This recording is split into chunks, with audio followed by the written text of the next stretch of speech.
মনে করেন যে এখন প্রয়োজন নাই, যা আছে তার সাথে আপনি সই, তাহলে এর জন্য আপনাকে আমরা দায়িত্ব নেওয়ার কথা বলতে হবে। আর যদি না হয় বলে দিয়েছি, প্রকাশ্যে বলে দেব, এবং প্রকাশ্যে বলে দিলে যে বিক্রোর জন্য নিয়ে আসবে সেই দায়িত্ব আপনাকে দিতে হবে। এটা বন্ধ করো। 2 নভেম্বরে গণভোট দিন।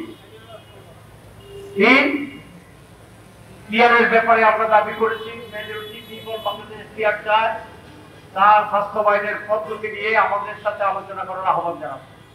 কিভাবে বাস্তবায়ন হবে আমরা আলোচনা করতে। আর খুনি এবং দায়ীকে যারাই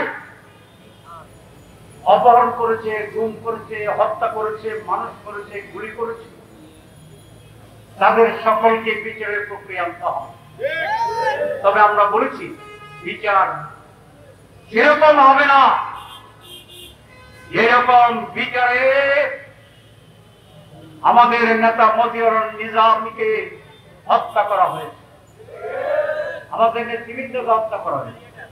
আমরা চাই সুষ্ঠু নির্বাচন, সুষ্ঠু বিচার।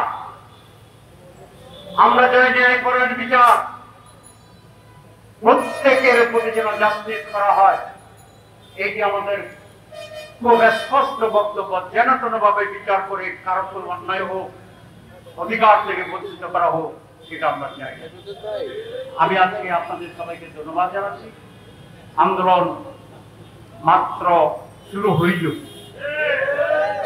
আন্দোলন মাত্র শুরু হইল। আপনারা কি টায়ার হয়ে যাবেন? আরো প্রোগ্রাম দিলে আসি, আরো প্রোগ্রাম দিলে, আরো প্রোগ্রাম দিলে, 3বার প্রোগ্রাম দিলে আশা করি দরজা খুলবে। 3বার বললাম। আল্লাহ হাফেজ।